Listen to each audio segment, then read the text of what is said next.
이번에 소개해드릴 내용은 6위 소식입니다. 대통령 변호사의 필리버스터, 이 내용을 좀 얘기를 해볼 텐데요. 자, 대통령이 탄핵 심판에 이 헌재 재판에 출석을 할지 안 할지 여부, 오늘까지 이제 통보가 오면 헌재에서 출석 기일을 정해준다라고까지만 지금 알려지고 있는데, 이게 오늘 과연 통지가 될지 여부가 아주 초미의 관심사입니다. 김태우 변호사님. 네.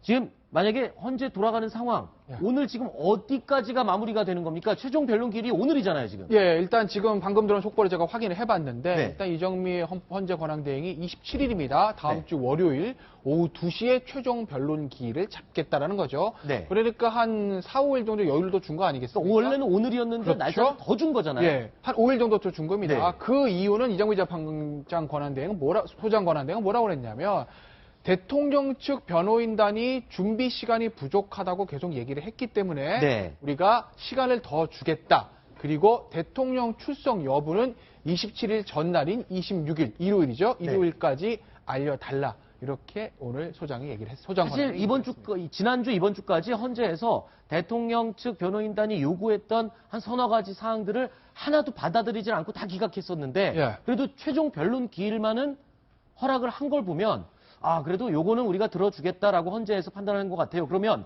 이 5일의 시간을 더 줬다.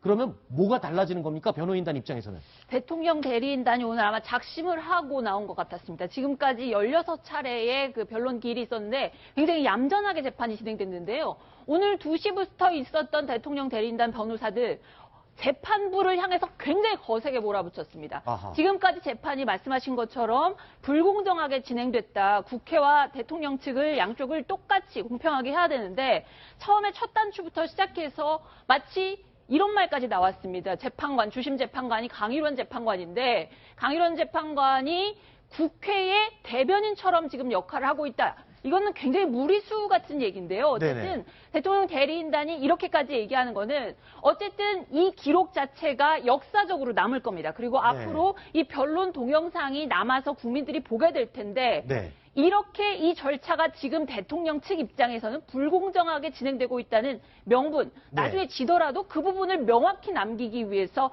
오늘 작심하고 이런 전략을 쓴 것 같습니다. 네. 지금 신정수 기자가 이제 얘기를 지금 굉장히 여러 가지 얘기를 다 해주셨는데, 일단은 이 내용을 한번 볼까요? 자, 강일원 재판관이 변호인단 측에서 오늘 굉장히 강력하게 헌재 측에 지금 입장을 밝혔다고 했는데, 네. 강일원 재판관이 대통령 측 증인을 상대로 적극적인 질문을 했다. 국회 측 수석 대리인이다. 법관이 아니다. 그렇게까지 말하니 이정미 권한대행께서 말씀이 지나치다. 예의가 아니다. 이렇게까지. 그렇지. 그러니까 거의 거친. 수석 대변인이다인데 저게 약간 오자가 있는 것 같습니다. 수석 네네. 대변인이라고까지 대변인, 그렇죠. 이제 몰아붙였는데, 네. 사실 뭔가 이제 좀 뭔가 판을 깨려고 하는 난동을 네. 부린다 뭐 이렇게까지 보일 수 있겠는데, 이유가 있습니다. 저 김평호 변호사가 저렇게 한 이유는 네. 국회에서 탄핵 소추가 의결될 때부터 이 절차가 잘못됐고 엉터리라고 주장을 하고 싶은 겁니다. 네. 지금 박 대통령 탄핵 사유가 전부 몇 가지인지 아십니까, 황 앵커? 아, 몇 가지죠, 제가? 잘 모르시죠? 네네. 국민들도 다 모르고 있다 이겁니다. 무려 13가지입니다. 네. 지금 화면에 나가고 있는데요. 네네. 13가지 탄핵 사유, 뭐 뇌물, 직무유기, 직권남용 등등등 다 하면요. 박 대통령 무기징역 선고예요. 네. 근데 이것들이 지금 아직까지 유죄 확정이 나지 않은 상태에서 국회 측에서 언론의 의혹 보도와 검찰의 그냥 기소 내용만 가지고 하나의 큰 통에 넣어서 이걸 섞어찌개처럼 만들어서 땅땅땅 쳐서 그거를 소추사유서라고 헌법재판소에 왔는데, 사실은 원칙적으로 하려면 13가지 소추사유, 그중에서 뭐 세월호 7시간 이런 것들도 있는데요. 이런 것들에 대해서 13가지를 하나 전부 국회의장 주재로 의결을 해서 국회의원들이 의사표시를 했어야지 됐는데, 네. 헌재가 지금 그거를 받아준 거는 강일원 재판관이 12월에 이 변론을 준비할 때 강일원 재판관이 그거는 이제 법무부에서도 문제 없다고 하니까 그냥 네. 합시다. 이렇게 얘기를 했거든요. 그래서 그 부분을 지적하고 싶었기 때문에 저렇게 무리하게 막 밀어붙인 거라고 보겠습니다. 지금 심 차장이 길게 얘기를 했는데, 한마디로 얘기하면 헌재 측에 우리 시간 더 필요하다. 이 얘기잖아요. 그러니까 시간이 시간이 더 필요할 뿐만 아니라 한마디로 요약이 되는 게 아니라 그건 이제 국회 측에서 그렇게 네. 얘기를 하는 거고요. 대통령 측에서는 어쨌든 이게 단심 재판, 이번 한 번 재판으로 끝나는 겁니다. 네. 한명숙 전 대표 같은 경우도 6년이나 걸려서 유죄 판결을 네, 네. 받았는데 이거는 이번에 그냥 끝나는 거거든요. 그렇죠. 2심도 없고 3심도 없습니다. 그렇기 때문에 어쨌든 필사적으로 할 수밖에 없는 그런 상황인 걸로 보겠습니다. 절차가 알겠습니다. 중요하다 이 얘기입니다. 알겠습니다. 사실요, 오늘 재판 전에 이정미 권한대행이 의미심장한 얘기를 했습니다. 어떤 얘기를 했는지 직접 들어보시죠. 다시 한번 매우 우려를 표합니다. 이 심판정에 계시는 모든 분들은 재판 진행을 방해하는 행위를 절대 삼가해 주시기 바랍니다. 그리고 당사자의 출석을 확인하는 동안 보도진 등 사전에 방청이 예정되지 않은 분들은 퇴정하여 주시면 감사하겠습니다. 네. 국회에서 이 필리버스터 발언을 계속 이어가면서 시간을 끌어가는 이 필리버스터, 이 헌재에서 마치 필리버스터를 하는 듯한 그런 장면이 연출이 됐다고요. 초콜릿을 갖고 왔다. 이건 무슨 말입니까? 그 사실은 지난번에 이정미 그 헌재 소장 권한대행과 김평호 변호사 간의 논란, 당뇨 논란 있지 않았습니까? 그렇죠. 그러면서 내가 당뇨가 있어서 식사를 해야 되니까 변론기회 주십시오라고 그랬을 때 이정미 소장대행이 단칼에 자르지 않았습니까? 네. 그 부분에서 사실 양측가 설전이 있었죠. 그래서 이제 이정미 권한대행이 사실은 다음에 기회를 드리겠습니다라고 했고 그게 이제 오늘입니다. 네네. 그러니까 오늘 이제 이정미 권한대행이 김평호 변호사한테 변론기회를 줄 것인데 네. 지금 보시면은 이렇게 얘기를 했죠. 이정미 권한대행이 김평호 변호사 적절한 시간에 발언 기회를 드리겠다. 네. 이렇게 얘기했더니 김평호 변호사가 오늘 초콜릿을 많이 가져왔다 하면서 웃었다는 겁니다. 아시겠지만 초콜릿은 당이 있습니다. 그러니까 사실 네. 당뇨 환자들 입장에서 당 떨어질 때 뭐 초콜릿 먹는 것 같습니다. 저는 정확히는 모르겠으나 네. 그래서 아마 오늘은 내가 식사 안 하고도 많이 할 수 있으니까 네. 걱정하지 마십시오. 이렇게 약간의 서로 이제 날선 글쎄 좀 농담 겉으로는 농담인데 네. 나름대로 어떤 그 좀 하고 싶은 얘기가 있었던 거죠.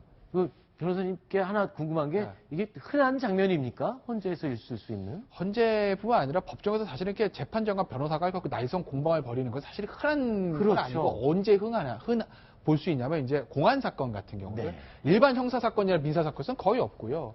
이제 공안 사건 같은 경우에는 이제 변호인단이나 재판부 사이에 약간의 뭐 날선 공방이 있기도 하는데 그 얘기는 공안 사건이 나름대로 정치적인 성격에 있는 형사 사건 아니겠습니까? 그래서 네. 그러는데 사실은 이번 탄핵 심판도 기본적으로 어떤 정치적인 성격을 가지고 있는 형사 재판적 성격이 있으니까 그러니까 이제 변호인단과 그 재판부 간에 저런 날선 공방이 있는데 사실은 보기 좋은 장면은 아닙니다. 그렇군요.